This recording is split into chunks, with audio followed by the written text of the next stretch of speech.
Air pot അഥവാ air pruning pot. ഇത് എങ്ങനെയാണ് സെറ്റ് ചെയ്യണമെന്ന് നമുക്ക് ഇന്നത്തെ വീഡിയോയിൽ നോക്കാം. ഈ പോട്ട് വാങ്ങുമ്പോൾ നമുക്കത് 3 ഭാഗമായിട്ടാണ് കിട്ടുക. ഒന്ന് ഒരു റൗണ്ടിലുള്ളൊരു പ്ലാസ്റ്റിക്കിൻ്റെ ഹോൾസ് ആയിട്ടുള്ളൊരു ഷീറ്റ്, പിന്നെ നീളത്തിലുള്ള ട്രയാങ്കിൾ ഷേപ്പിലുള്ള ഹോൾസോട് കൂടിയ ഒരു ഷീറ്റ്, പിന്നെ അത് ഫിക്സ് ചെയ്യാനായിട്ടുള്ള കുറച്ച് സ്ക്രൂസ്.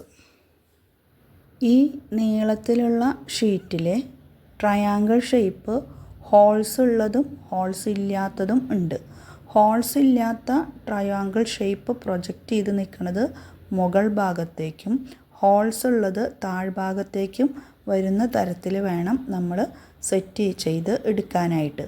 ഹോൾസ് പുറത്തേക്കാണ് പ്രൊജക്റ്റ് ചെയ്യേണ്ടതെന്നുള്ളത് പ്രത്യേകം പറയേണ്ടതില്ലല്ലോ.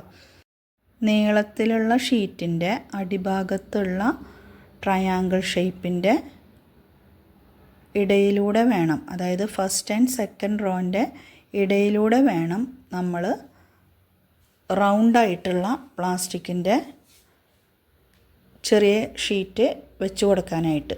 റൗണ്ട് പീസ് വയ്ക്കുമ്പോൾ ശ്രദ്ധിക്കേണ്ടത് എന്താണെന്ന് വെച്ചാൽ അതിൻ്റെ സെൻറ്ററിൽ ഒരു ബട്ടൺ പോലുള്ള ചെറിയൊരു പ്രൊജക്ഷൻ കാണാം. അത് പോട്ടിൻ്റെ ഉള്ളിലേക്ക് വരുന്ന തരത്തിൽ വേണം റൗണ്ട് പീസ് വെച്ച് കൊടുക്കാനായിട്ട്. അത് ഫസ്റ്റ് റോ ട്രയാങ്കിൾ ഷേപ്പിൻ്റെയും ഇടയിലൂടെ വെച്ചിട്ട് ജസ്റ്റ് ഒന്ന് മടക്കി കൊടുത്താൽ അതവിടെ കറക്റ്റായിട്ട് ഫിക്സ് ചെയ്ത് ഇരുന്നോളും.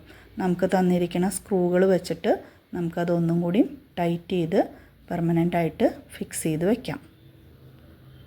പ്ലാസ്റ്റിക്കിൻ്റെ തന്നെ ചെറിയ സ്ക്രൂസാണ് നമുക്ക് ഫിക്സ് ചെയ്യാനായിട്ട് അവർ തരുന്നത്.